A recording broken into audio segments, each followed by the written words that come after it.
eh, hemos titulado aquí a esta sesión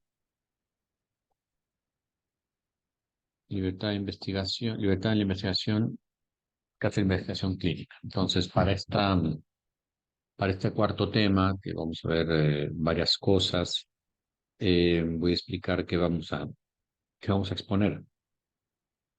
Entonces,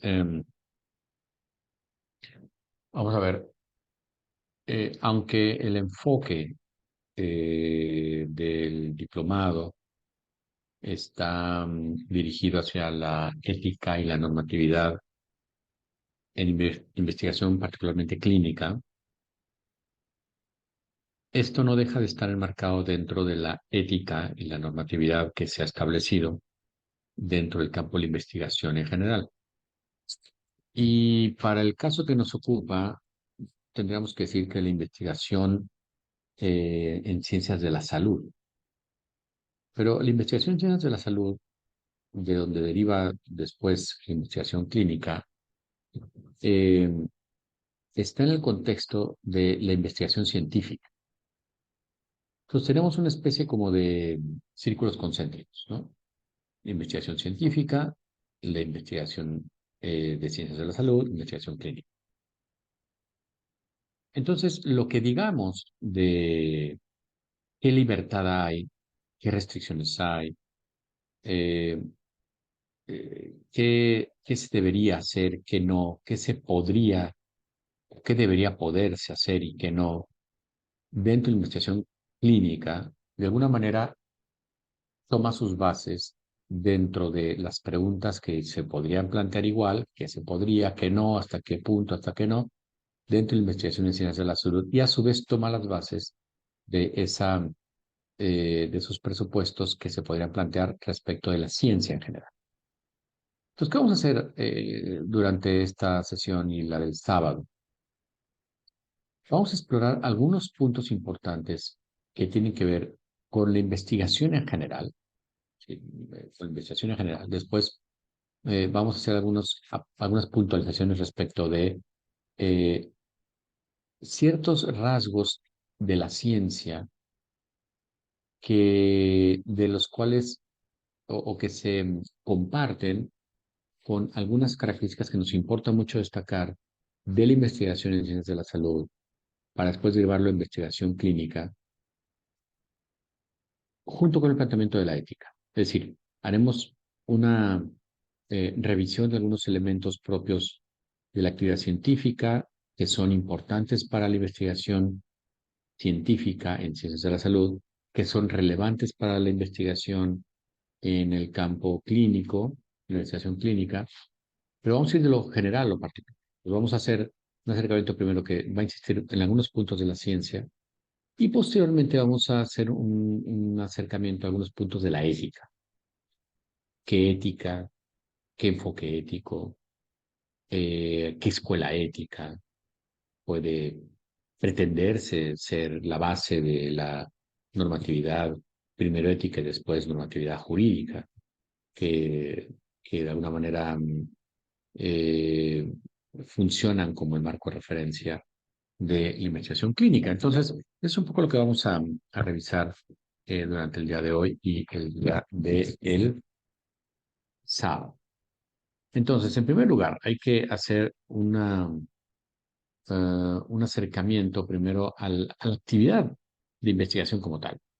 Eh, Aunque la actividad de investigación se entiende hoy en día como una especie de actividad donde uno se asoma a la realidad, se asoma a la naturaleza o a algún otro ámbito que se quiera investigar para ver qué se encuentra.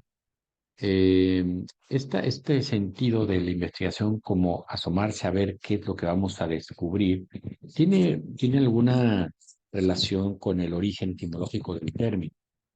Invenire en latín, de donde viene investigación, quiere decir encontrar, quiere decir hallar, es decir, hallar algo que ya estaba ahí.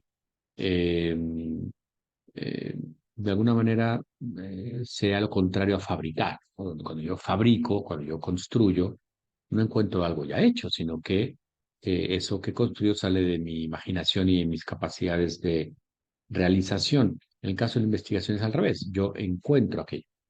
Ahora, eso tiene unos valores propios como actividad, el ir al encuentro de la realidad que me rodea en cualquier ámbito. En el caso de las ciencias naturales o en el caso de las ciencias de la salud, bueno, pues tiene diferentes enfoques, pero al final del día es una serie de valores propios de esa actividad que es ir a asomarse.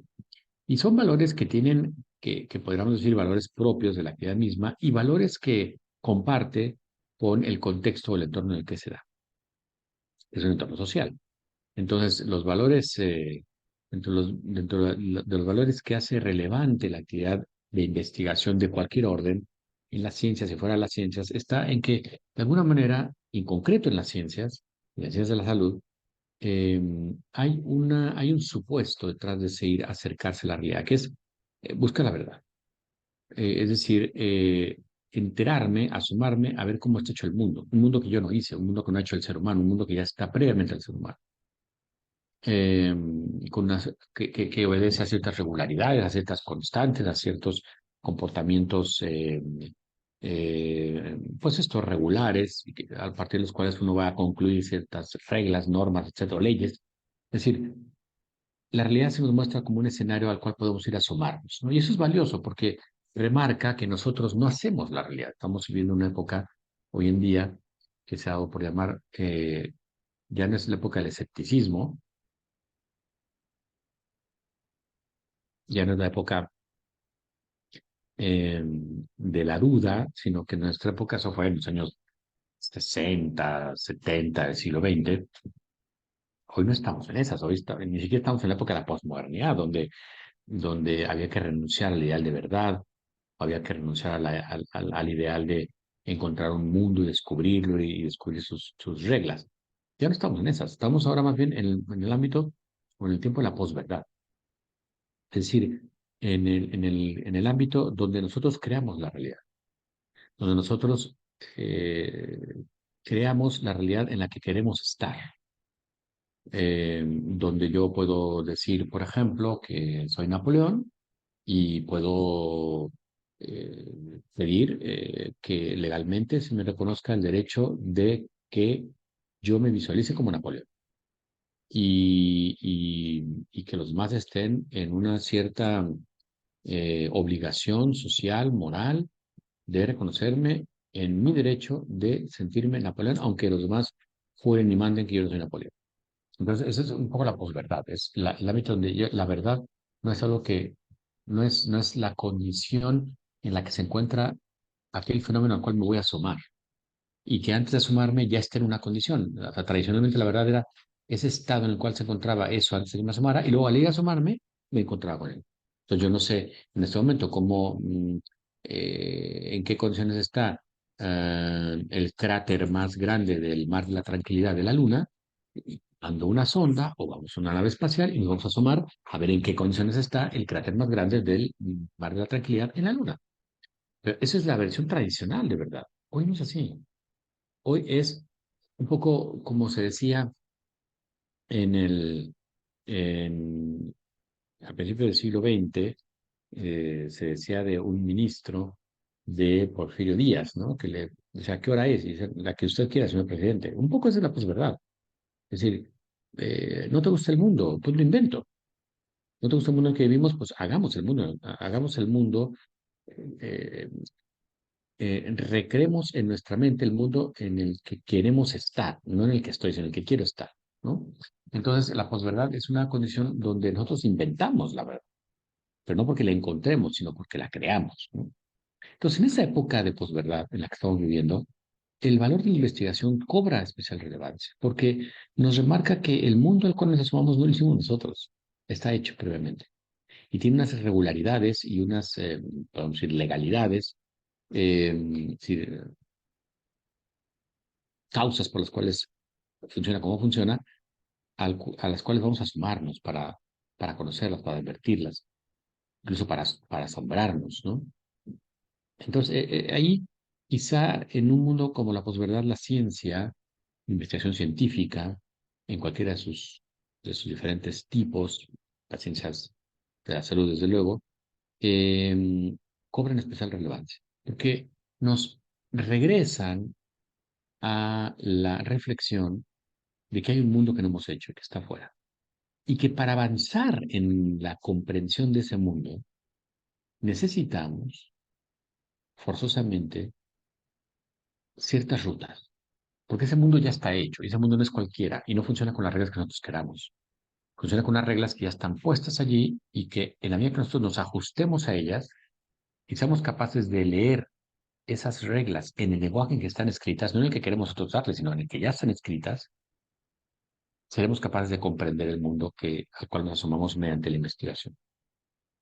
Y para ello hay que recurrir a ciertas herramientas para, repito, ir ajustando progresivamente nuestra mente a la comprensión de ese mundo que está fuera de nosotros. Y esas herramientas, entre muchas otras, pasan por la precisión. El mundo que le interesa la investigación científica requiere de una precisión, de crecer en precisión para poder enterarme de qué hay fuera. Precisa de una coherencia, es decir, que lo que estoy descubriendo, de alguna manera, entre en sintonía o en armonía con conocimientos previos, que de alguna manera me permitan avanzar en la comprensión de ese fenómeno que tengo frente. Vamos a explicar esto un momento más adelante. Requiere una consistencia, que es que lo que yo voy estableciendo a partir de ese conocimiento de ese fenómeno, que entre sí tenga una hilación, tenga una articulación. Es decir, que la investigación es algo valioso porque me centra en un mundo que yo no he hecho, porque me enseña que para avanzar en esa comprensión requiero precisión, requiero coherencia, requiero consistencia, requiero actitudes humanas y uso de herramientas. Habíamos quizá dicho, quizá no habíamos insistido esto en las dos veces que nos vimos anteriormente, yo creo que no sé si habíamos mencionado esto, pero ahora es momento de remarcarlo. El ser humano, en cualquier área de conocimiento, no lo puse aquí en una diapositiva, pero después puedo traerlo en una diapositiva para que sea más claro, el ser humano parte en su comprensión del mundo que le rodea a partir de un triángulo formado por el pensamiento, en un vértice, la realidad, en otro vértice, el lenguaje, en otro. Pensamiento, realidad y lenguaje. El pensamiento es la comprensión de una realidad. Pero esa realidad, si yo no me expreso sobre ella o no soy capaz de expresar qué he comprendido de ella, difícilmente puedo decir que la he comprendido. Por tanto, requiere del lenguaje. Entonces hay pensamiento que acerca de una realidad, esa realidad se expresa mediante un lenguaje. Pero en el caso de la ciencia, eso toma otro cariz, porque entre el pensamiento y la realidad está la instrumentación científica. Es decir, para que mi pensamiento comprenda esa realidad, requiero instrumentos, y requiero instrumentos, hablando en ciencias. Y para que mi pensamiento pueda articular un lenguaje que a su vez se refiere a esa realidad, requiero de una formalización. Es decir, mis herramientas de expresión cotidianas no me sirven para expresar lo que el pensamiento ha comprendido mediante los instrumentos acerca de esa realidad. Requiere un lenguaje formal, requiere un lenguaje técnico, requiere un lenguaje que no dé pie a dudas. Entonces tenemos, por un lado, la instrumentación y por otro lado, la formalización. Arriba el pensamiento, de un lado la realidad, de otro lado el lenguaje, entre pensamiento y realidad, instrumentos científicos, entre pensamiento y lenguaje, formalización. Entonces, dado que para comprender la realidad mi pensamiento requiere instrumentación, es que debo avanzar en precisión. A más precisión en los instrumentos, comprensión de ese fenómeno. Eh, si quiero avanzar en la, la expresión, lenguaje, que sea capaz de reflejar lo que mi pensamiento ha comprendido mediante los instrumentos, requiere una formalización, lo hemos dicho. Pero esa formalización tiene que ser una formalización que permita hacernos ver que vamos avanzando en el conocimiento, que lo que estamos intentando expresar está en sintonía con lo que otros ya han alcanzado a expresar, que las ideas que yo voy formando o voy estableciendo acerca del mundo natural, del mundo objeto de la ciencia, eh, son ideas articuladas, es decir, requiero de coherencia y consistencia. Entonces, ¿cuál es el resultado de eso? ¿Cuál es el resultado de que el ser humano se dé cuenta que para asomarse a la realidad desde las ciencias, mi pensamiento en busca de la comprensión de esa realidad, de esos fenómenos naturales, utiliza una instrumentación más precisa cada vez, utiliza unos recursos explicativos formales, articulados con base en la coherencia y la consistencia? Cuando yo hago todo eso, cuando yo uso, cuando yo ejerzo esa capacidad de comprensión de mi cabeza respecto a esos fenómenos, la consecuencia en las ciencias es que, de alguna manera, adquiero en esa comprensión de la naturaleza un dominio controlado sobre ella, que me permite a su vez solucionar problemas apelando a ese dominio controlado. Es un valor que no se le pide a ningún otro tipo de conocimiento más que el científico, que me ayuda a avanzar en el conocimiento de la naturaleza para un cierto dominio controlado.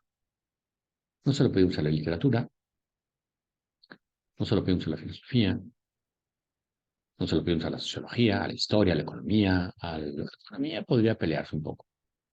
Eh, pero las reglas a las que, las leyes, las reglas que estudia la economía son parte de la conducta humana, no están en la naturaleza, no están allí, sino que el hombre las ha inventado, que depende de la administración de los bienes escasos y depende que juzgue yo por escaso, ¿no? Pero repito, no se lo pedimos a otros ámbitos de la realidad. Estamos hablando con alguien, platicando en un autobús, o en un avión, o en el metro, en un transporte, eh, y nos dice, ¿y tú hacia dónde vas? No, pues yo voy a la estación fulana. Ah, muy bien. Y uno dice, mi abuelo vivía por ahí antes. Y si el otro contesta, yo también conozco un pintor llamado Jorge. ¿Cómo? O sea, ahí no hay coherencia. O sea, ahí no estamos no estamos hablando de lo mismo. Sin embargo, si yo le pregunto a esa persona, ¿cómo dices? Dice, no, que yo también conozco un pintor que se llama Jorge. Pero yo no he hablado de ningún pintor que se llama Jorge. ¿Tú no conoces uno? Bueno, te puedo presentar uno. Si me contesta eso, yo digo, a ver, este señor algo tiene en la cabeza.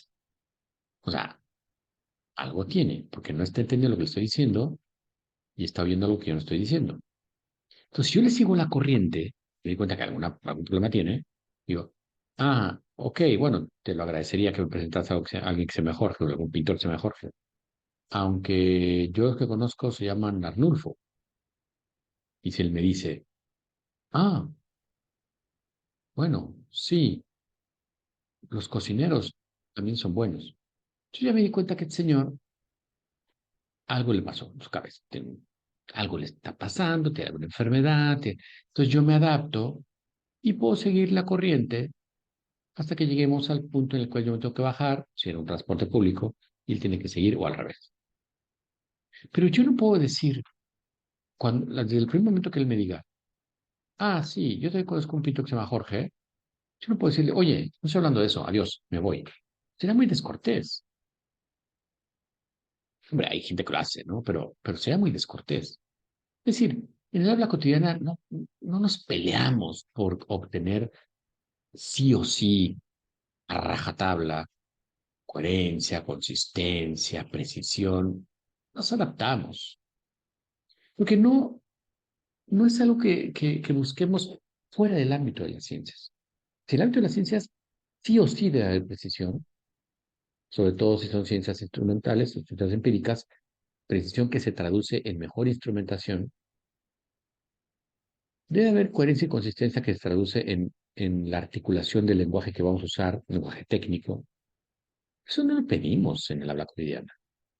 A veces nos ponemos un poco especiales, sobre todo en el lenguaje casi técnico. Cuando estamos hablando con alguien y está en plan de, ah, sí, no, porque el otro día que me dijiste, no sé qué, ¿cómo? ¿Dijiste? Dijiste. Ah, sí, bueno, sí. ¿Y para qué me corriges? ¿Para qué? ¿Para qué? Ah, bueno. Bueno, el día que yo eh, te vi, dije, ah, caray, creo que em, creo que se me ha rotado algo. ¿Rotado? Roto. Entonces, cuando nos ponemos así en ese plan de corregir cómo habla alguien, hombre, podemos hacerlo como más libremente con un niño que está empezando a hablar y que está empezando a ver las irregularidades del idioma y los verbos irregulares, que, por qué, si en unos casos se dice de una manera, otra cosa es de otra, y va aprendiendo cómo se ajusta el lenguaje. Hombre, ya entre adultos, a la primera, ok, a la segunda sería chocante, a la tercera sería como complicado, ¿no? Es decir, yo si no hablas tú bien, no hablo contigo, ya sería como demasiado. No buscamos esa precisión, no lo pedimos en la cotidiana. Digamos que hay gente que se pone muy especial, sobre todo cuando está escuchando hablar un idioma diferente, que él puede ser que domine. Entonces, una persona hablando un inglés, por ejemplo, con una pronunciación muy absolutamente poco nativa, ¿no? Entonces, eso la verdad es que se da más entre los no nativos que entre los nativos y el que quiere comunicarse. Ustedes habrán tenido la experiencia de comunicarse en otro idioma que quizá no dominen con un nativo de ese sitio y se habrán dado cuenta que el nativo lo que le interesa es entenderte. No se pone especial diciendo, oh, ¿cómo? No, así no se dice así, asado. Es más bien es entre iguales, ¿no? Donde por ejemplo, un mexicano que escucha a otro mexicano hablando inglés, pues típico que lo quiera corregir, típico que quiere enseñarle cómo se pronuncia bien, que no tengas acento latino al hablar inglés, y a los americanos, y a los alemanes, y a los australianos, y a los hindús, y a los canadienses, donde hablan inglés, bueno, les importa una nada, o sea, les importa comunicarse. No se ponen de especial ahí, ¿eh? ¿Cómo? O sea, que no, es como cuando uno intenta comunicarse con alguien que se da uno cuenta que no habla español y que está esforzándose y que habla puros infinitivos. Yo comprar, ir, interesar, mall. Ah, quiero ir al mall. Pues se va así, de esa manera y tal. O sea, intentas comprender. Es decir, el rigor, la precisión no es un valor que se espere de cualquier expresión humana. Se espera de manera objetiva respecto a la ciencia. Eso sí, buscamos precisión, buscamos coherencia, buscamos consistencia para que eso nos lleve a un conocimiento, una comprensión de la realidad que eventualmente nos permita un dominio controlado sobre la naturaleza y nos lleve a una comprensión o a una solución de los problemas que nos va planteando nuestra relación con esa naturaleza. Y otra serie de valores que aparecen en el contexto de la actividad científica más como, pues, como la actividad que es dentro del entorno social. Es decir, dentro de la sociedad hay una gran valoración por el científico, en otras, unas sociedades más que en otras, ¿no? También habrá que intentar definir qué es reconocimiento. Para unos puede decir, oye, al científico le va bien económicamente, bueno, sí. Hay otras sociedades en las que quizá no le va bien económicamente, pero tiene como un valor social ser científico, también, ¿no? Pero hay valores que como institución la ciencia se ha ganado y tiene un peso social y tiene una relevancia y tiene un prestigio, etcétera, ¿no?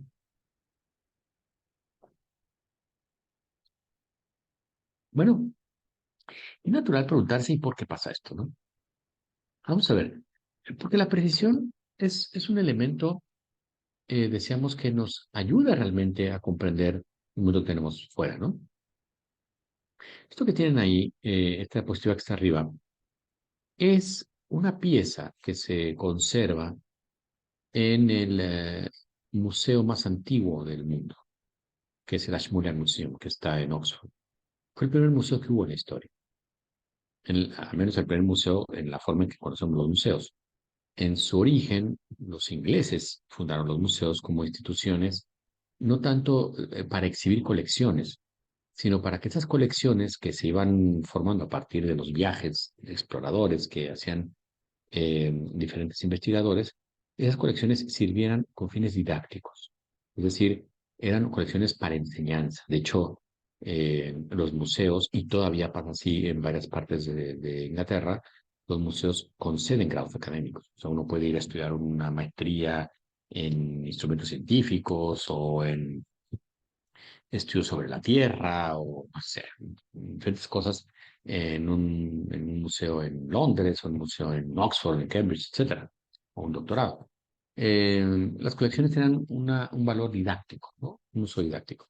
Bueno, pues en la Goethe Museum, que es el más antiguo del mundo, que originalmente estuvo en un edificio donde ahora está el Museo de Historia de la Ciencia, se movieron a un museo a un lugar más grande dentro de Oxford, está esta pieza que es la representación más antigua que tenemos de las medidas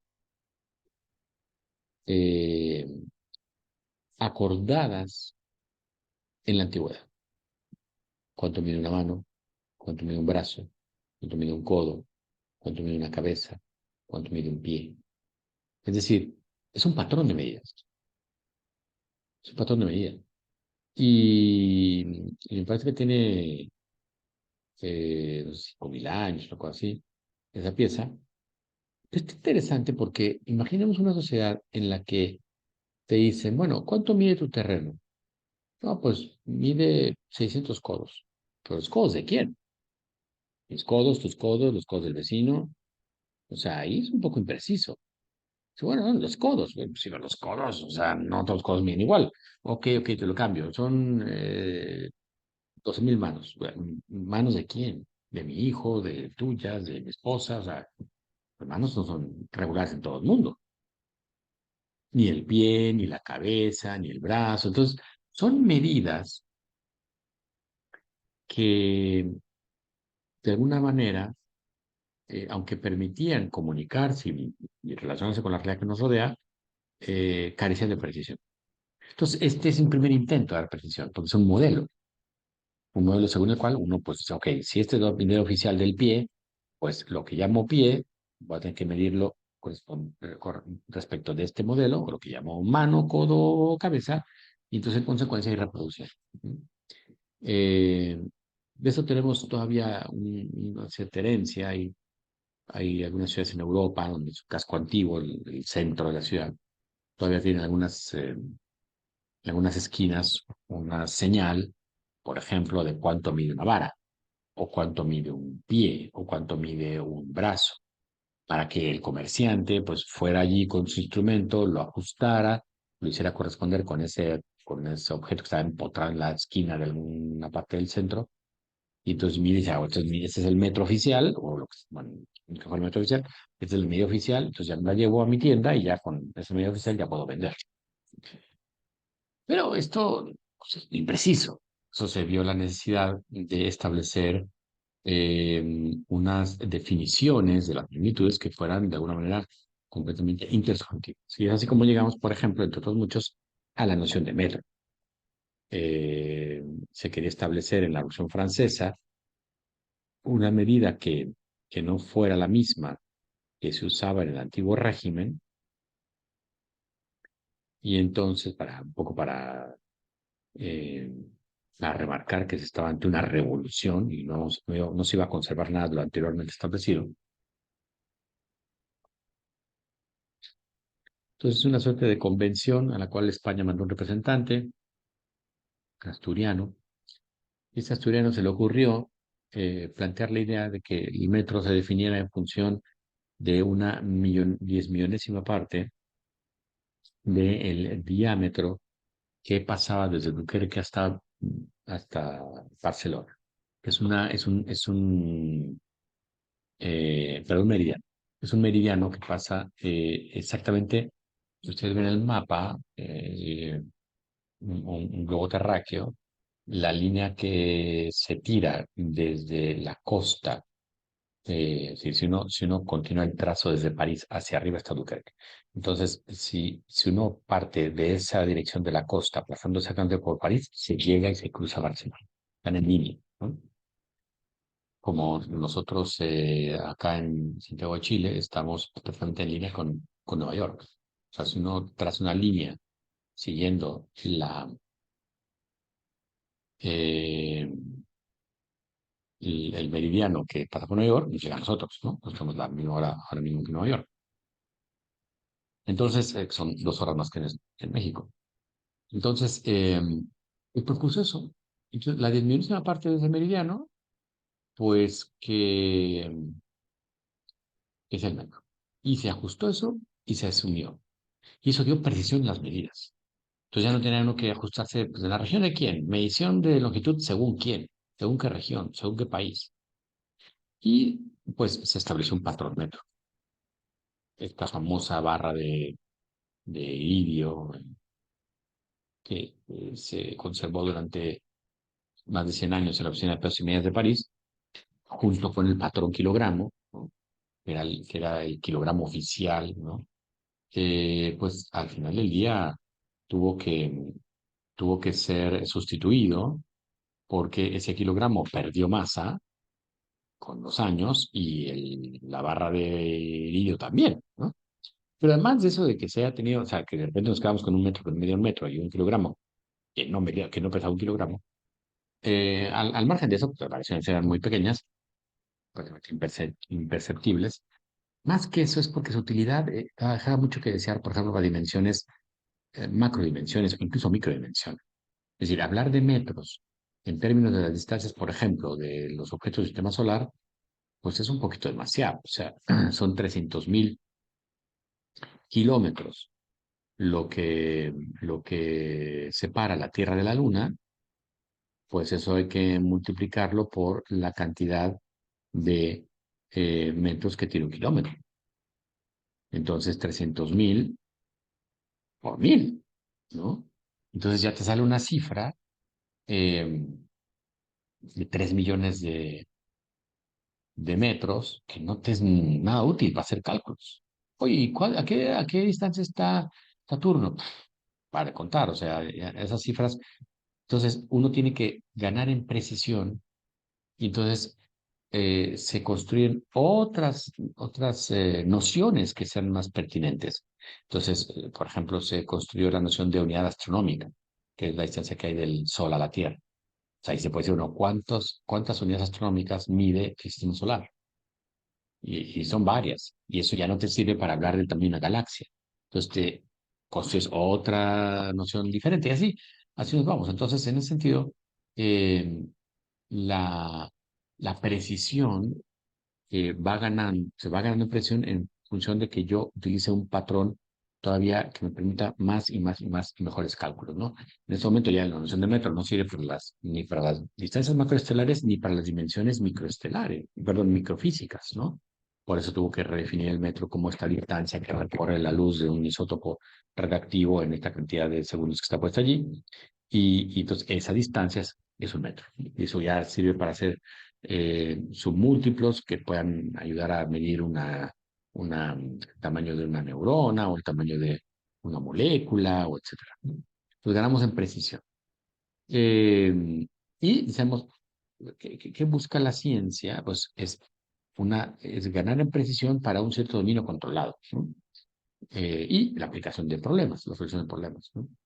De tal manera que el conocimiento eh, completo, fino, robusto de las leyes físicas del universo, pues nos permite, mientras más dominamos, más comprendemos y conocemos aquello, eh, en esa medida me permite a mí un dominio controlado.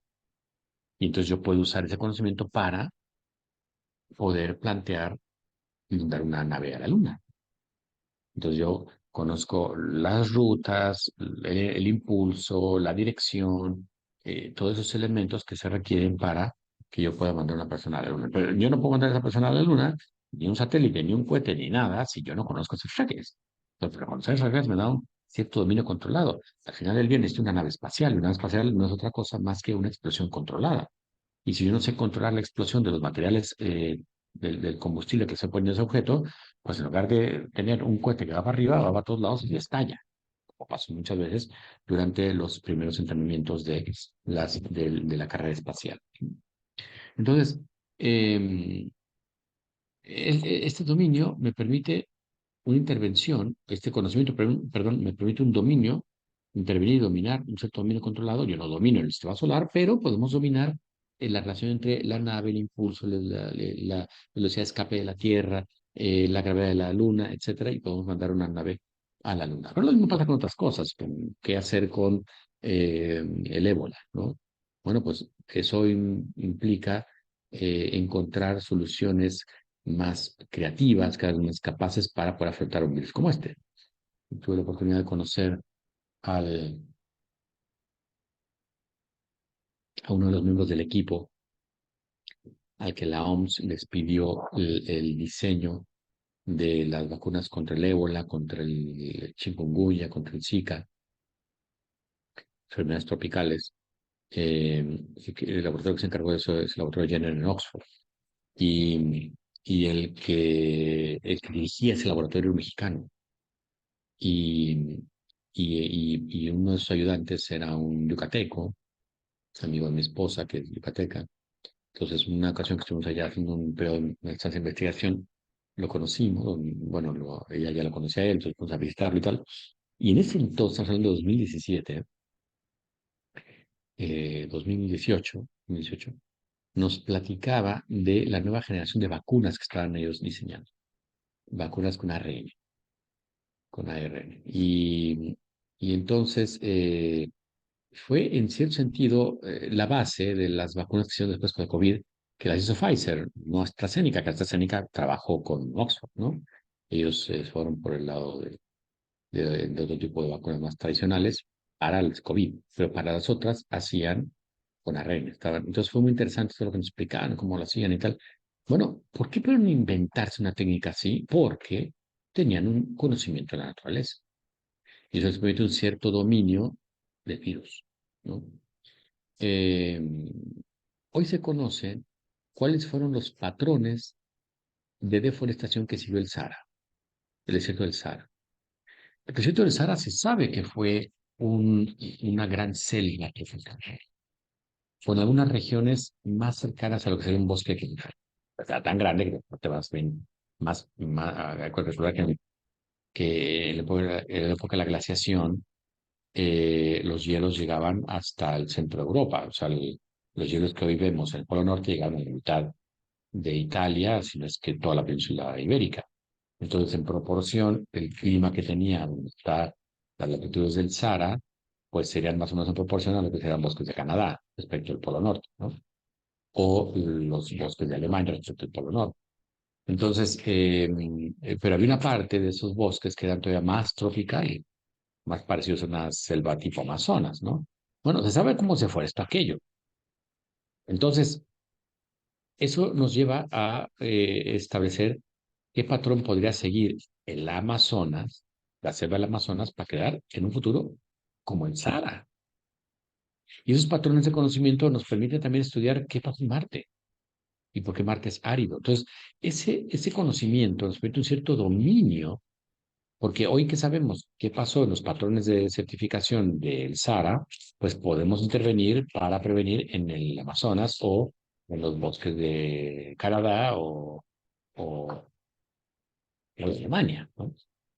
En un cierto dominio controlado. Lo mismo pasa con operaciones que, pues, por ejemplo, la típica comunicación intraauricular, ¿no? Un soplo que se hacía antes, pues, hace una operación a corazón abierto, se le rompía el esternón, se queda aquí como una juela, se le abre el corazón, eh, lo, lo trabajaba, le pones abrías un parche de velur en medio de las aurículas y lo volvías a instalar y rezabas o cruzabas los dedos para que eso volviera a latir, ¿no? Y ya en el organismo. Eh, y el pobre paciente vivía con el esternón amarrado con unos alambres el resto de su vida y además de una recuperación bastante difícil. ¿Y hoy qué se hace? Se hace con un catéter. O sea, es increíble que ahora lo hagan con un catéter, ¿no? Y entonces casi es una operación ambulatoria, prácticamente. Y así enseñas a su casa. Entonces, eh, eso, ¿qué se puede hacer ese progreso en la solución de problemas de intervención, por el dominio controlado, por el conocimiento de las reglas naturales. Sí, el acercarse, la seguridad de la naturaleza nos da esa capacidad. Igual que antes no se sabía qué hacer para hacer que un alimento pueda enriquecerse y ahora la ingeniería genética te puede hacer un arroz con todos los nutrientes que necesita un niño que está muriendo de hambre en África, en lugar de llevarle toneladas y toneladas de alimentos varios, pues con un arroz enriquecido ya tienes para poder alimentar. Entonces, eso es ganar en precisión y en dominio controlado, que es parte de la investigación científica en general, ¿no? Y eso es parte de los valores que tiene la ciencia como práctica, eh, como práctica humana, ¿no? Ahora, hoy en día estamos en un momento en el que estos valores no son fáciles de reconocer, porque más que ciencia, hoy en día tendríamos que hablar de tecnociencia. Es decir, ya son una sola cosa. La aplicación tecnológica de la ciencia y la ciencia misma, aunque hay ciencia básica, pero el grueso de la ciencia se está viendo más como una fuente de transformación de la naturaleza. Y esto nos mete a la reflexión eh, de que estamos en un mundo en el que se apuesta a la tecnología más que a la técnica. Y uno puede preguntarse, bueno, ¿y cuál es la diferencia? Aunque más bien puede ser una diferencia de matiz. Bueno, es una diferencia de matiz, pero es un matiz importante. Porque la técnica más bien alude a una capacidad de resolver problemas inmediatos. Es decir, ¿cuál es la mejor técnica para arar una tierra? ¿Cuál es la mejor técnica para hablar en público? ¿O para conducir un auto deportivo? ¿O eh, para salvarse de una catástrofe, ¿no? De un terremoto, de un incendio, de una inundación? Es decir, el técnica es como decían los griegos, el tecne en griego quiere decir saber hacer, es un saber hacer, es un saber realizar, es una habilidad adquirida para saber solventar algo que se presenta de manera inmediata. La tecnología va mucho más allá. La tecnología es una capacidad para enfrentar y resolver problemas no solamente presentes y actuales, sino incluso en mediano plazo, en largo plazo, e incluso problemas que aún todavía no existen, que todavía no han aparecido. Pensamos, por ejemplo, ¿para qué se usaban los primeros drones que se diseñaron? La gente pues, lo usaba como un juguete, como un artefacto ingenioso para subir, bajar, despegar, aterrizar, pero no había un problema concreto que dijeras, mira, con el dron lo resuelves, no, sino que más bien como que le empezamos a buscar utilidades. ¿Qué problemas futuros o en mediano plazo podría resolvernos un dron? Y Amazon pensaba que eso iba a servir para hacer delivery, ¿no? Para hacer entrega de paquetes en el futuro, unos paquetes que se iban a inundar como enjambre el cielo entregando paquetes, y eso no pasó. Bueno, y otros dije, bueno, entonces vamos a usarlo para poner una cámara encima, y hacemos unas tomas espectaculares, ¿no? Y muchas bodas empezaron a filmarse con drones. Sí, hoy tristemente se usan para la guerra. Ponen armas y ya está, bombas y tristemente sirven para matar gente, ¿no? Y un poco así pasó también con la impresora 3D. Al principio la gente lo usaba para tontería y media. O sea, mi hermano tiene una impresora 3D que al principio la usaba, el ingeniero, para hacer modelitos de avioncitos y cosas. O sea, porque no había una solución práctica para la cual se puede aplicar. Es más, hoy en día la producción en serie, por ejemplo, no se puede hacer por este tipo de artefactos, pues, porque todavía la rebaba, entonces no se ha logrado controlar cuando producen en serie. Cuando es una cosa más bien artesanal, única, ahí tiene más control, ¿no? Pero, sin embargo, hoy se ha empezado a usar para construir casas, para construir prótesis del cuerpo, incluso para hacer platillos, ¿no?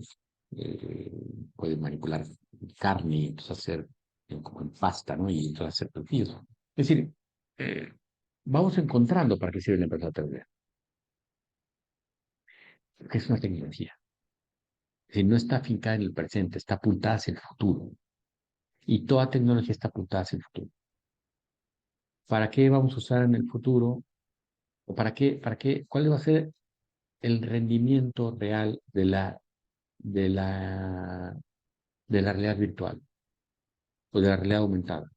Lo veremos dentro de unos años. Veremos si es utilización didáctica o qué, o vamos a ver un día partidos de fútbol donde cada quien esté en su casa, pero se una como holograma al estadio y esté uno escuchando a la gente que también está en su casa, cada quien, y todos nos visualicemos en el estadio y estemos apoyando a nuestro equipo y los jugadores, pues el que estén jugando cada quien en su domicilio, moviéndose y sin embargo están en una cancha real y con una serie de sensores que le ayudan a sentir como si le pega el balón. O sea, no sé, no sé. Eso quizá podría hacer que podamos ser realmente presencias, telepresencias, donde pudiera yo ir caminando y mediante los sensores es como si estuviera caminando en la luna o etcétera. No sé, es decir, ¿dónde voy a parar la tecnología? No lo sabemos porque está proyectada hacia el futuro. La técnica no, la técnica está fincada en el presente. La computadora es un artefacto tecnológico, la máquina de escribir es técnico. Se me ayuda a escribir ahora. La otra que haré con ella, no solo escribir. De hecho, los que utilizamos una computadora porque no sabemos rudimentos de paquetería, validecemos frente a los tipos que son los maestros diestros en el uso de la computadora, ¿no? Y de la paquetería. Entonces, eso, eso se verá en el tiempo, ¿no? Entonces, hoy estamos hablando más bien de tecnociencia, que es ciencia unida a la técnica para transformación presente y futura de la naturaleza del sector medio construido. Y además estamos en una época en la que estamos padeciendo fuertemente un rechazo en muchos de los ámbitos de la sociedad a la actividad científica, que está siendo sustituida por unos remedos de la ciencia, que es la pseudociencia, cuando no, por la anticiencia. Entonces, estas circunstancias hay que mencionarlas, hay que revisarlas, porque impactan directamente con la investigación. Y eso nos llevará a plantear brevemente a qué le vamos a llamar ciencia. Bien, si gustan, podemos hacer ahora mismo un receso de 10 minutos. Eh, Nos conectamos a las 7 con 2 minutos para seguir una segunda parte y continuamos con este tema, si me permiten, y entonces paramos en esta hora. De acuerdo, gracias. Ok.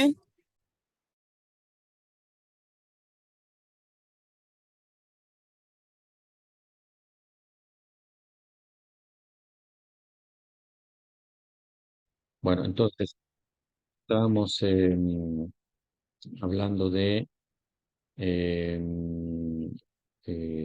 en la actualidad hay una proyección hacia tecnociencia más que hacia ciencia sin más y que había que atender dos problemas o dos actitudes ante la ciencia, que es su rechazo completo de la anticiencia o su sustituto, que es la pseudociencia, y ambas cosas impactan respecto de la investigación.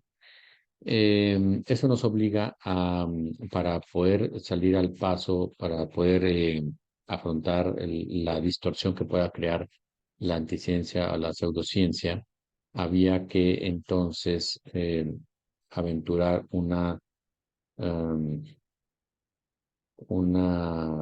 definición o una conceptualización de lo que se entiende por ciencia, y por lo tanto eso de alguna manera nos permita clarificar lo que se entienda por investigación. De eso depende de la investigación, si se define que es la ciencia. Entonces ahí podríamos hacernos eco de lo que algunos autores han construido a partir de este acrónimo, ECNE.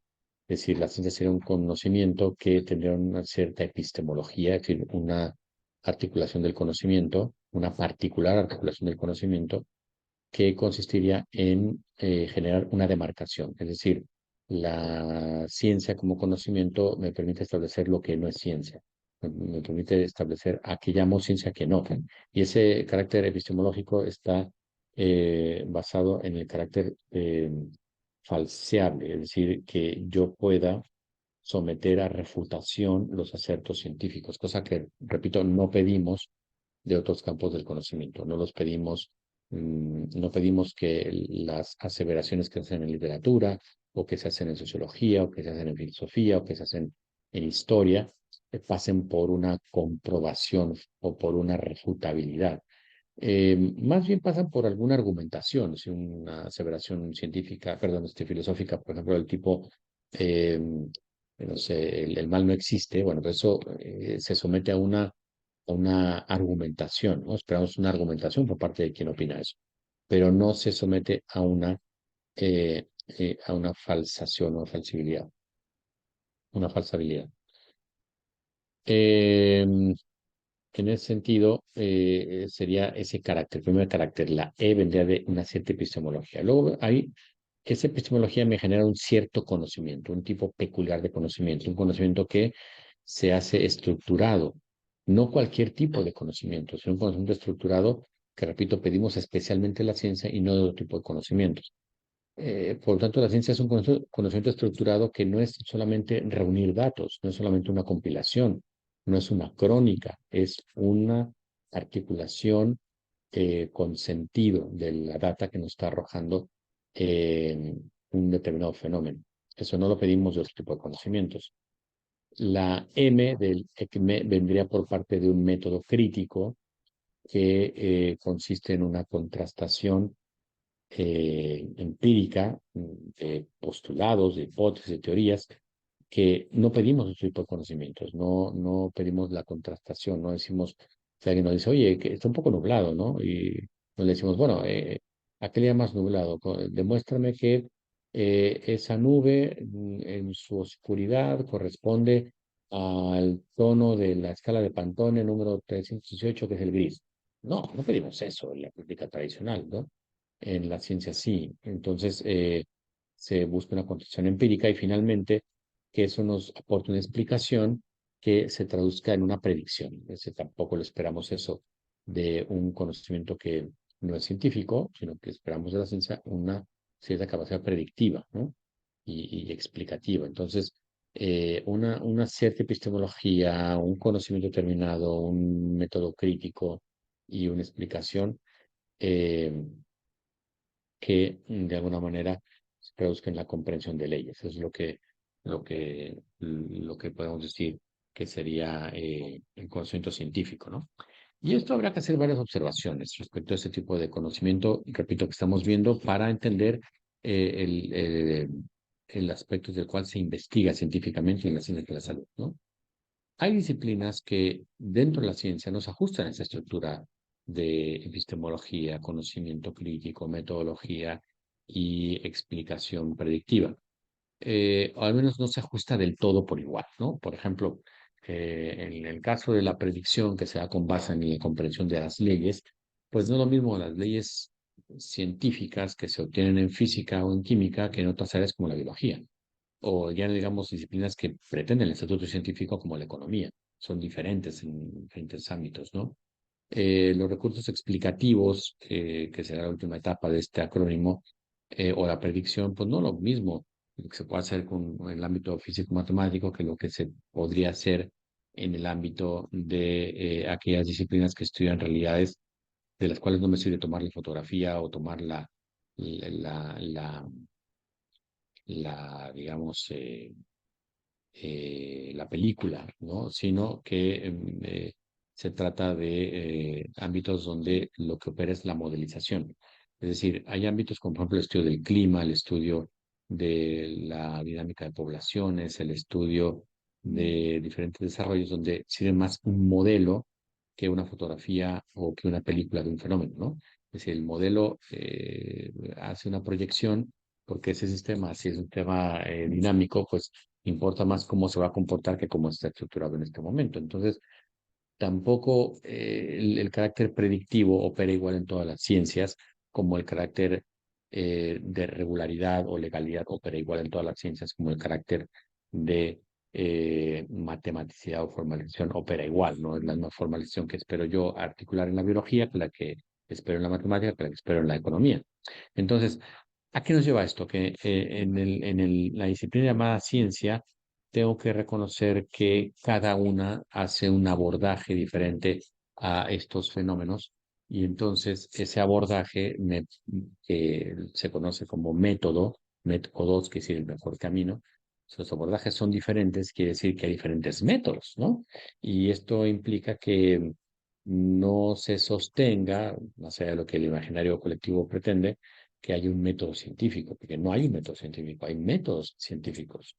De tal manera que el método científico, ese llamado método científico que no existe, pues no corresponde con los métodos científicos o los métodos de las ciencias en particular. Cada una tiene su propia, su propia articulación, ¿no? Entonces, el método científico no es el método de las ciencias y eso es un hecho importante para establecer después las características de la investigación. Eh, si ninguna ciencia en particular encarna el método científico, cada una tiene sus propias herramientas, pues estamos diciendo algo de sentido común. Cada investigación será diferente en cada una de las áreas, ¿no? Y además, estos elementos que culturalmente habíamos aprendido de manera escolar que pertenecen al método científico, como la observación, la experimentación, la hipótesis, pues en realidad son elementos del conocimiento que no son exclusivos de la ciencia.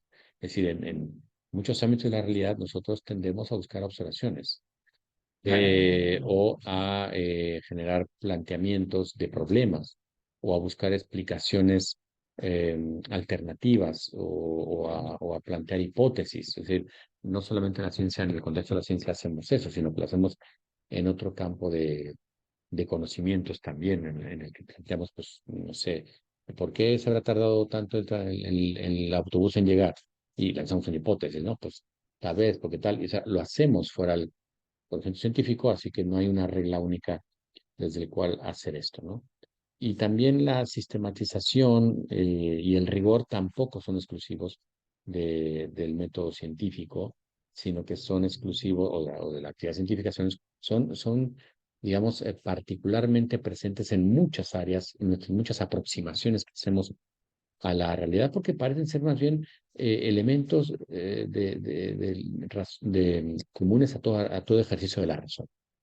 ¿A qué va esto? Que la ciencia de alguna manera tiene sus particularidades, ¿no? En esto del acrónimo decíamos, tiene una epistemología determinada, tiene un conocimiento determinado, tiene un método determinado, tiene eh, una proyección, una explicación que nos permite proyectar hacia adelante. Pero en cierto sentido, estos elementos que son propios del conocimiento científico también comparten con otros que son comunes a los usos no científicos de la razón. Y entonces, ¿qué quiere decir esto? Que la ciencia es una especie de pensamiento que está en continuidad con el pensamiento ordinario, es decir, con nuestra manera ordinaria de construir, de hacer la racionalidad.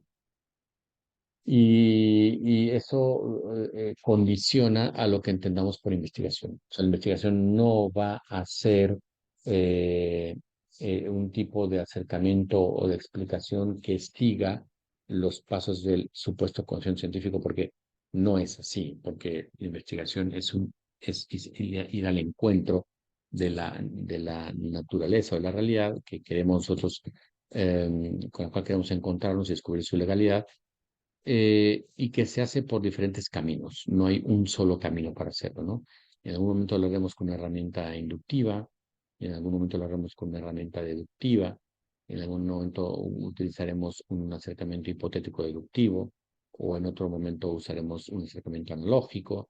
Y en eso es importante entender que, por lo tanto, la investigación, el encontrar la naturaleza, y cómo procede, pues entonces opera o ese descubrimiento funciona con base en diferentes caminos.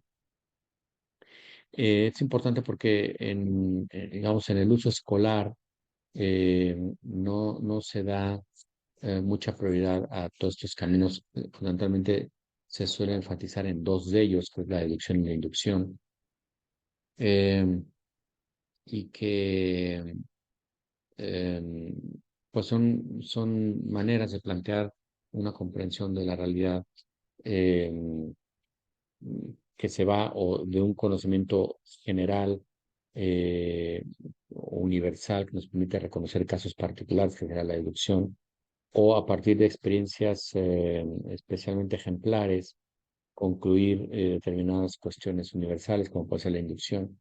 Es decir, en ese sentido, eh, em, la, el carácter hipotético deductivo o el carácter inductivo deductivo, pues no son los únicos modos de proceder.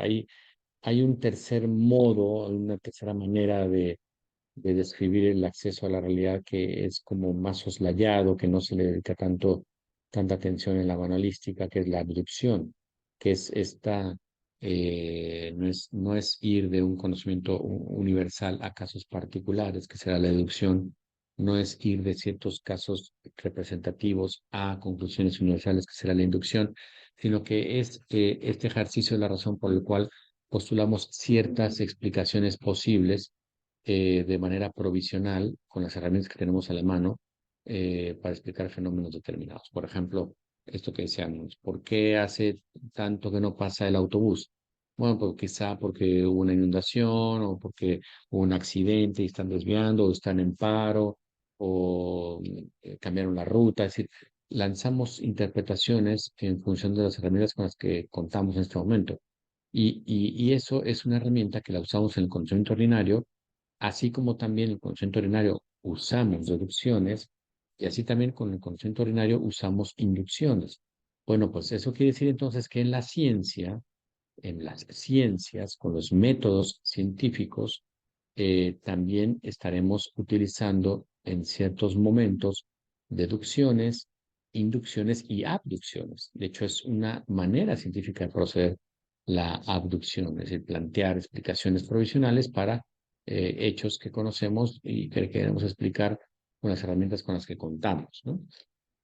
Entonces, ¿cuál es el mejor método, por lo tanto? No lo hay.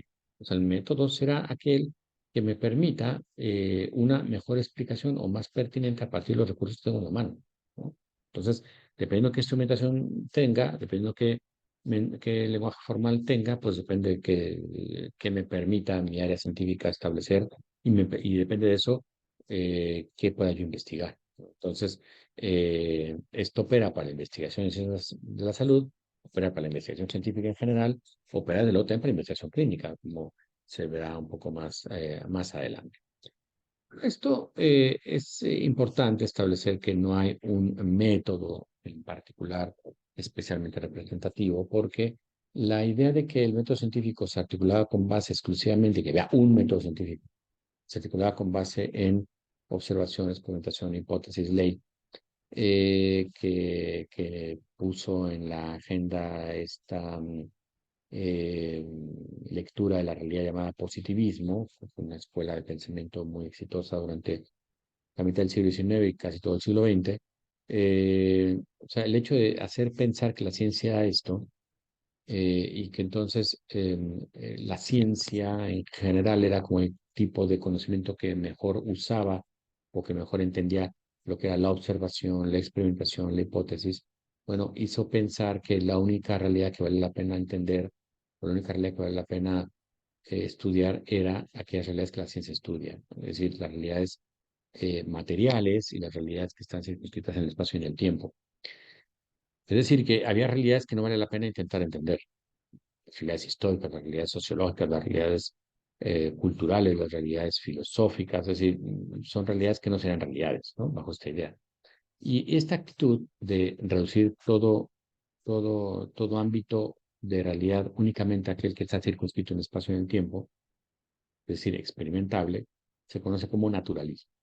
Entonces, el naturalismo es una actitud eh, inicialmente aparecida en el contexto de la ciencia, según la cual es posible establecer qué son realidades estudiables y qué no. Y eso se le llama naturalismo epistemológico, es decir, el juicio que establece qué realidades son dignas de conocer y qué no. Y bajo la idea de que son más y únicamente dignas de conocer las realidades naturales, es decir, las que están, repito, circunscritas en el espacio y en el tiempo, que otro tipo de realidades, ¿no? Es aquí la base donde la ciencia se convirtió en modelo de racionalidad.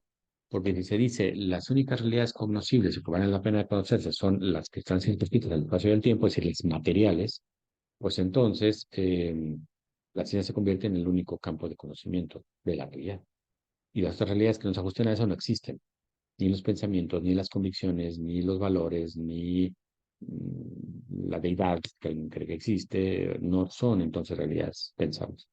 Y en ese sentido, la única realidad pensable, que es la natural, sería estudiable por la única disciplina que puede hacerlo, que es la ciencia. Es decir, se convierte la ciencia en modelo de racionalidad, en la único ejercicio válido de la razón, que es el cientificismo que se conoce, ¿no?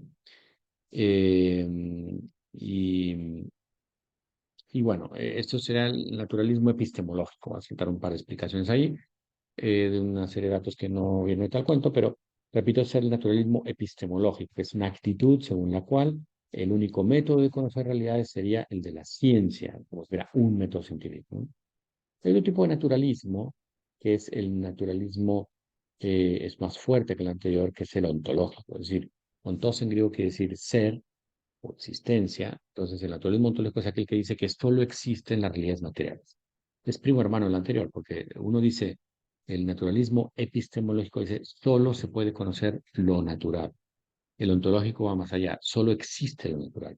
Al menos el primero dice, mira, yo no sé si hay realidades culturales, si hay realidades emotivas, si hay realidades filosóficas, si hay realidades literarias o poéticas, solo que a mí no las reconozco como conocimientos. Eso es el naturalismo epistemológico. Bueno, el ontológico dice, a ver, es que no existen. O sea, no existen. Todo lo que me quieras expresar tú mediante la fantasía, eh, de la poesía, de la fantasía, de las elucubraciones filosóficas, etcétera, pues es que son inventos, no dicen nada, son pura literatura, ¿no? Esto es más duro porque entonces eh, lo que intenta es reducir todo a el único tipo de existencia aceptable que es el de la materia. Pero esto tiene un problema porque hay fenómenos que no se pueden reducir a, no pueden ser reducidos tan fácilmente a ciertos aspectos materiales, cuando hay otros aspectos que son como, no inmateriales, pero sí más contextuales. Por ejemplo, pensamos en el clima, ¿no? O en los ecosistemas, que no se pueden reducir a los fenómenos de una cierta parte de la Tierra o de un cierto grupo de flora o de fauna, sino de un contexto global de multicausalidad.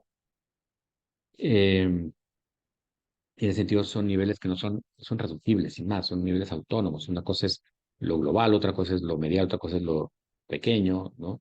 Eh, o, por ejemplo, como pasa en otras áreas del conocimiento, por ejemplo, en la física cuántica, yo no puedo reducir los valores o no puedo reducir el tipo de variables a considerar de un objeto compuesto de átomos, no puedo reducir esas condiciones a los átomos mismos o las partículas que lo integran. Por lo tanto, yo no puedo establecer cuál es la posición y trayectoria de un electrón en torno al núcleo. Es imposible establecer eso. Eh, plantear que se debe reducir todo al modo de existir de las realidades que son estudiables mediante la ciencia, pues es una aseveración que no tiene respaldo en la ciencia, más bien es una postura filosófica, pero no en la ciencia. Y finalmente hay un tercer tipo de naturalismo. Pues el epistemológico es el que dice solamente se puede conocer aquello que es material, el ontológico solamente existe las realidades que se pueden medir, y un tercero que será el reduccionismo metodológico, que este es el que realmente opera en la ciencia de manera plena, que es actuar como si solo existieran enfrente realidades materiales, las cuales yo quiero describir y analizar, sin decir que no existen, sin decir que no son conocibles, que no ocupen las que no se puedan ajustar a esas condiciones, simplemente decir, bueno, voy a actuar como si solo existieran estas. Y está bien, porque entonces metodológicamente las ciencias se ocupan de lo que van, de lo que se mide, de lo que se registra, de lo que tiene múltiple causalidad. Y eso genera una benéfica relación entre diferentes disciplinas para que puedan seguir coexistiendo lo que es la historia, la filosofía, la economía, la anatomía, la biología, la medicina, sí, sin pelear, digan, es que yo soy más importante, es que yo no, es que yo soy primero y voy después. Eso Es decir, el, em, em, el naturalismo me permite de alguna manera plantear estas aseveraciones, ¿no? Entonces, de alguna manera la ciencia actúa como si solo existiera lo natural sin pronunciarse al respecto, sin intentar decir si sí o si no, porque no le tocan, ¿no? No le tocan. Y eso permite, pues, la base de lo que se conoce como la actitud crítica, que no nada más es la actitud de dudar, sino que es una postura ante la cual yo busco los fundamentos de lo que estoy estableciendo, ¿no? Y claro, en esa búsqueda de fundamentos puede ser que no coincida con el de enfrente, entonces cada quien tenga sus propios fundamentos para tener la postura que está teniendo, pero eso es sano y es natural también en la ciencia, porque eso se convierte en disenso, y está bien disentir, o sea, nomás hay que argumentarle el disentimiento, ¿no? O sea, no debemos ser un antivacunas que realmente no hay argumentación, simplemente dice no, las vacunas no, porque nos vuelven, nos hacen tontos, nos crean trombos, nos dan infartos, son perjudiciales y nos ponen peor que la enfermedad que teníamos. Es decir, no es lo mismo decir eso que decir, a ver, yo no coincido con que la mejor vacuna sea la del virus atenuado. eh, yo creo más en una vacuna de ARN. Bueno, está bien, o sea, vamos a discutirlo, ¿no? Es decir, hay un disenso y es natural. Respecto a las vacunas, eso se dio de manera completa, ¿no? Bueno, la reestructuración que hizo Einstein de la teoría de la gravedad, según la cual no es lo que decía Newton, sino una fuerza diferente que se debía a la distorsión del espacio-tiempo que está alrededor de una masa. Bueno, eso pues es también disentir y no siempre sano, sino esperable. O cuando habló eh, Warren acerca de de los patrones, no, perdón, Wegener que habló de los patrones de movimiento de las placas tectónicas y que nadie le creía que las placas tectónicas flotaban sobre un material, hombre, no acuoso, pero sí de madera fundida, que era el manto, y que esto es lo que sale cuando hay una erupción volcánica a través del magma que sale como lava, ¿no? Bueno, le costó mucho trabajo a Wegener poder convencer a la gente de esto. Y es disenso también, es natural que haya disenso. O ya no hablemos de Marshall y Warren que analizaron que la úlcera gástrica no se debía a estrés, ¿no? Se pensaba que si una persona tenía mucha presión, muchos problemas, se hace un agujero en el estómago, cuando en realidad se debe a la presencia de una bacteria, ¿no? Eh, de hecho, acá en Chile, por ejemplo, dada la existencia endémica de la bacteria que después eventualmente puede generar cáncer de estómago, es un protocolo a partir de cierta edad, igual que hay un protocolo a partir de cierta edad, hacer una colonoscopía o una endoscopía. Bueno, pues se hace una endoscopía exactamente buscando esta bacteria, ¿no? Bueno, y esto es ir en contra del establishment, porque en su momento a Marshall y a Warren les hicieron una cantidad de impedimentos y críticas porque osaban dudar de la razón que se establecía antes de que a presión laboral, a cada vez, a cada vez más presión laboral, pues ocurre más riesgo eh,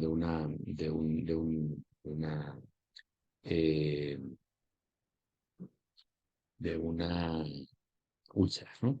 Bueno, pues el caso es que entonces, para cerrar un poco este tema, la actividad científica hay que destacar en ella ciertos valores como tipo de conocimiento que es. Y hay que destacar ciertos valores como actividad en un contexto social. Respecto al tipo de conocimiento que es, ya dijimos, se espera que nos tenga una cierta conocimiento de la verdad, que sea una articulación simple, siguiendo la navaja de Ockham, que las explicaciones no tienen por qué ser complejas, pueden ser sencillas, que genere un acercamiento con exactitud, que nos permita esperar mejores explicaciones cada vez, que sea fecunda, que nos dé un conocimiento progresivo, que esté bien fincada en el apoyo empírico, que sea coherente, que sea consistente, que tenga capacidad predictiva, que sea unificadora nos dé una idea articulada de la realidad, que nos explique y comprendamos y que tenga una cierta contrastabilidad. Y como ejercicio, dentro de la cultura en la que estamos, pues hay que reconocerle una capacidad eh, de generar una nueva relación, por ejemplo, con el medio ambiente. La ciencia nos ha enseñado cómo manejarnos con el medio ambiente, nos ha enseñado que es posible hacer aplicaciones tecnológicas, que diferentes políticas se pueden basar en la ciencia, como las de salud pública, eh, que también las necesidades humanas deberían estar contempladas en el ejercicio de la teoría económica. Es decir, una serie pues de fenómenos, de realidades, de explicaciones que van acompañando el ejercicio de la ciencia, ¿no? Ahora, ¿cómo conecta esto con la investigación? Porque la investigación obviamente genera los datos sobre los cuales la ciencia opera para conocer la realidad y tener un cierto dominio controlado. Pero la investigación, este ir a acercarse, pues también adolece de ciertos problemas que son no tanto pertenecientes a la metodología de investigación, sino a las actitudes de quien investiga. Si al final la investigación es una actitud, es un método, es una actitud que requiere determinados pasos. Pero si esa actitud contamina el ejercicio de esos pasos, no va a haber método que garantice un buen desarrollo de la investigación. Fíjense que hay algunas cifras que tenemos alrededor del mundo sobre qué ha pasado con la investigación científica, qué tipo de patrones podemos reconocer en ella. Si es posible que la investigación, tenemos una especie de respaldo para decir que la investigación de alguna manera me lleva a una comprensión más cabal de la realidad o no. Entonces, en ese sentido, hay algunos datos que ha arrojado el Observador de Retractación Científica que establece, por ejemplo, que entre 2010 y 2020 hay más de 500 artículos que se han retractado. ¿Y qué es la retractación? Es el anuncio de que las conclusiones o los protocolos no fueron los correctos. Entonces, es anunciar la invalidez de ese artículo publicado. Durante 2018, antes de la pandemia, había ocurrido una retractación de 18.000 artículos. Bueno, ahora eso asciende a más de 30.000 en el pasado. ¿Qué está pasando? Que la investigación está siendo presa de ciertas actitudes que no son deseables en el investigador. Porque no es posible que el 40% de esas retractaciones no sean por errores, sino que sean por fraude. Y que esto se vea en investigaciones de norteamericanos o de otros, por ejemplo, como los chinos, que son hiperopacos. Entonces no hay manera de saber exactamente qué tipo de protocolos siguieron, etcétera, ¿no? Un ejemplo típico de esto, tenemos dos ejemplos típicos, ¿no? Lo que pasó en la pandemia, donde eh, de manera muy temprana se conoció el global virus, y entonces en enero del 2020, y los primeros casos de COVID habían ocurrido en 2019, en diciembre. Para 2020 ya se conoció el genoma, entonces se podía de alguna manera poner a trabajar en la creación de virus, ¿no? Perdón, de vacunas. Pero, eh, pero de alguna manera, aunque eso en la pandemia se vio claro que había que desdecirse, porque llegó un momento en que a mitad del 2020, un porcentaje alto, 16, 17% de los artículos que hasta ese momento se han publicado sobre COVID tuvieron que retractarse por diferentes circunstancias, o porque se descubrió que no era un síndrome, pero que no era una enfermedad respiratoria aguda, sino que era más bien un síndrome de inflamación global, de cosas que se fueron descubriendo. Entonces se hizo esta idea de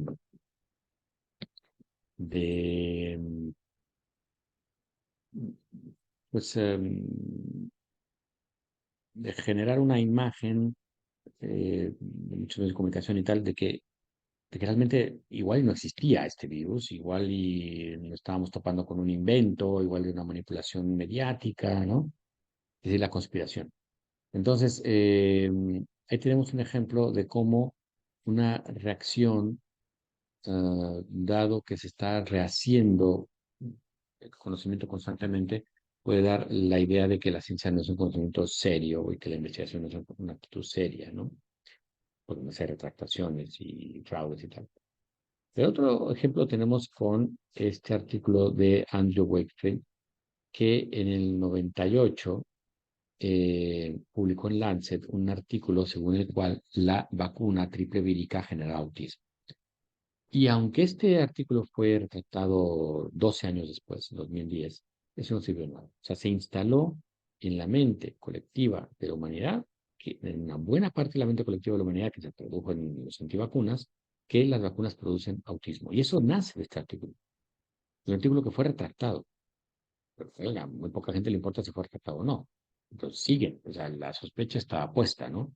Entonces, esto se une a diferentes actitudes de los científicos que son preocupantes. Por ejemplo, un reconocimiento de que el 14% de lo publicado en ciencias biomédicas, por ejemplo, pues contiene datos falsos, que es casi uno de cada cinco. Entonces, ¿con qué confianza uno va a intentar acercarse a los desarrollos de la biotecnología si resulta que no sabemos si hay garantía de que eso sea verdad? O el 2% de los científicos admiten haber falsificado datos al menos una vez. Es poco el porcentaje, pero es importante porque son científicos. Y alguien compró la autoridad moral con la que se expresaban. O que un tercio de los científicos admite haber realizado prácticas de investigación al menos cuestionables. O uno que es más grave, que un alto porcentaje de experimentos no son replicables. No hay manera de probar si lo que dice allí se puede o no se puede. Eh, de tal manera que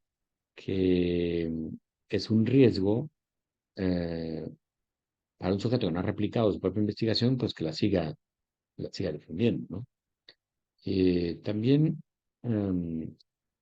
se hacía en esta reconstrucción algunos resultados de la revista Nature, que decía que el 70% de investigadores científicos no son capaces de reproducir sus propios experimentos.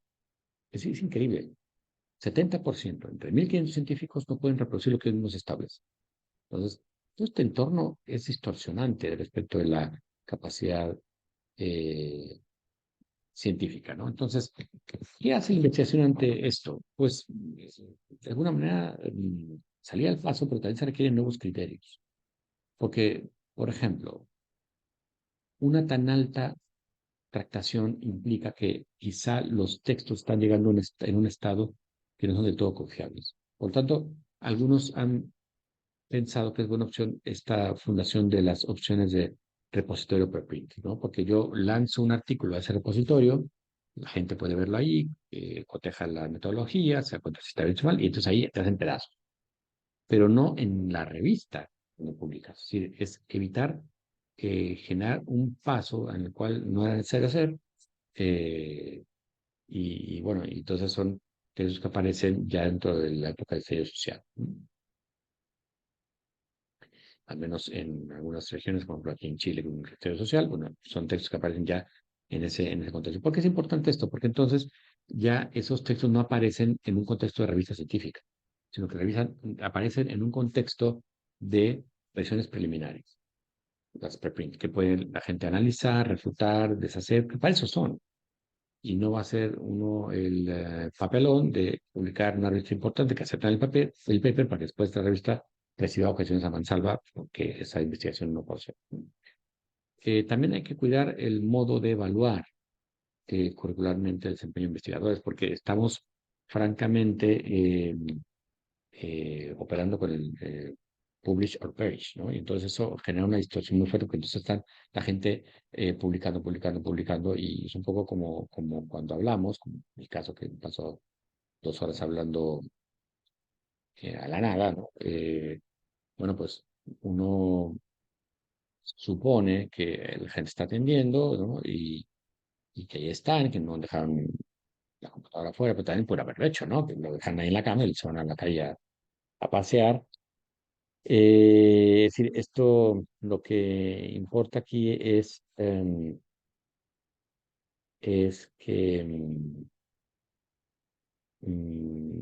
se me fue aquí el asunto. Que había que cambiar la recompensa, sí. Entonces la gente está metida en publicar, publicar, publicar. Entonces ocurre como cuando uno está hable y hable, que dice un dicho, el que, el que mucho habla acaba por decir tonterías. Claro, porque un momento en que si yo estoy hablando 2 horas, ya no doy, entonces ya no tengo tan fresca la memoria para una anécdota importante, o para un chiste que venga al cuento, o para alguna cuestión, o sea, va a estar uno más cansado todavía, y entonces, así como cuando uno empieza en ese estado, empieza a decir tonterías, así también cuando uno publica demasiado, pues hay un momento en que ya no tiene nada que decir, entonces se recicla, o dice lo mismo que otros, o sí, porque hay que publicar, publicar, publicar. Entonces, eso está matando la calidad de investigación. Entonces, repito, no solamente las opciones preprint podrían servir para pelear un poco eso, sino también las nuevas formas de compensar a investigadores y conectarlos curricularmente que no sea estar público, ¿no? Y también, bueno, trabajar desde luego las causas de por qué nos equivocamos. O sea, nos equivocamos porque hay una serie de elementos de nuestra propia esfera que las imponemos a la realidad, ¿no?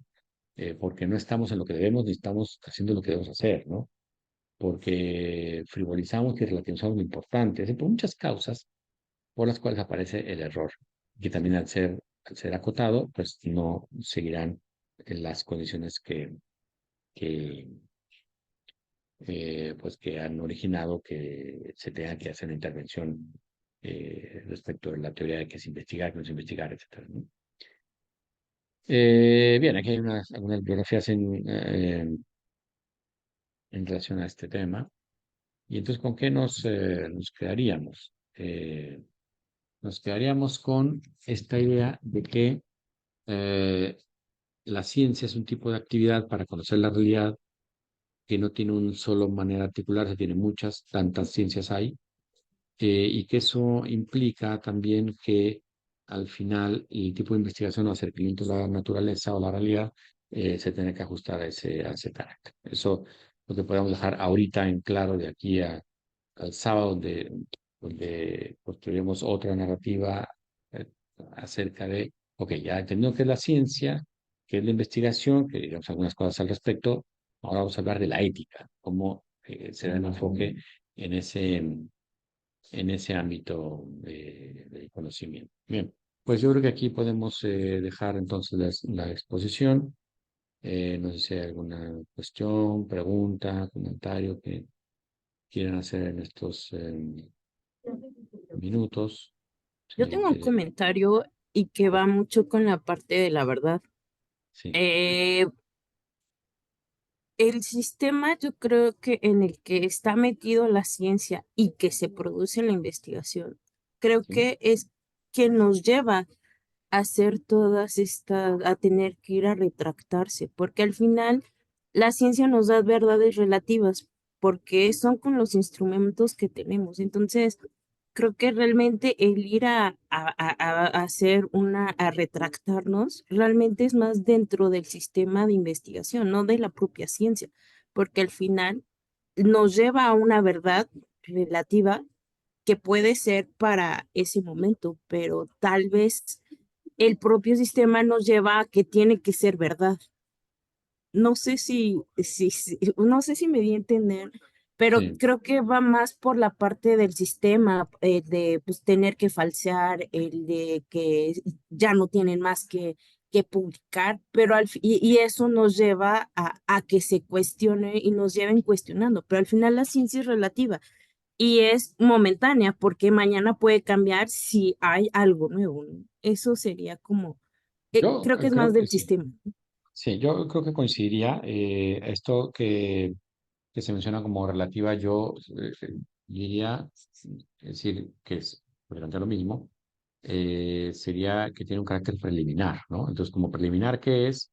Además, más que relativa a, que en efecto es relativa a una serie de medios, en efecto, una serie de herramientas, de límites, de alcances, de la experimentación, de la articulación formal para comunicar los datos, etcétera, o los resultados. Es decir, es contextual, es preliminar, no es definitiva. Entonces, quizá, en efecto, depende o está condicionado por el sistema porque de alguna manera también tiene que ver con la expectativa. Es decir, cuando hay una cierta expectativa de que hay que arrojar datos seguros, ciertos, evidentes, que nos generen certezas, ahí se pincha en falso, ¿no? Porque pues, no es esa la tarea, ni los recursos de la investigación, aunque estuvieran todos a la mano, no tiene por qué generar conocimientos definitivos, ni mucho menos, sino preliminares, tanto preliminares, porque es lo que se tiene en ese momento con las herramientas del momento, sino porque además se espera que al ser fecunda nos lleve a datos mejores en el mañana o en el pasado mañana, ¿no? Entonces, en ese sentido, em, creo que hay que reconocer que puede haber una presión excesiva de la expectativa, no sé si social o del entorno o tal, y que eso genera una carrera tal y una manera un poco tropezada o torpe de, bueno, no torpe, pero sí tropezada, trabancada, de generar conocimiento cuando esto no necesariamente es de las herramientas para hacerlo, ¿no? Y eso puede estar quizá detrás de tanta retractación. En efecto, me parece una observación Gracias. pertinente. Bueno, si no hay alguna otra cuestión, entonces podemos parar ahora y nos veremos el sábado para hacer la exposición complementaria a este tema. Les agradezco su paciencia, su conexión y entonces estamos en contacto el próximo fin de semana. Muchas gracias, que tengan muy buenas Muy noches. bien, Muchas muchas gracias. gracias. Buenas noches. Gracias, buenas noches.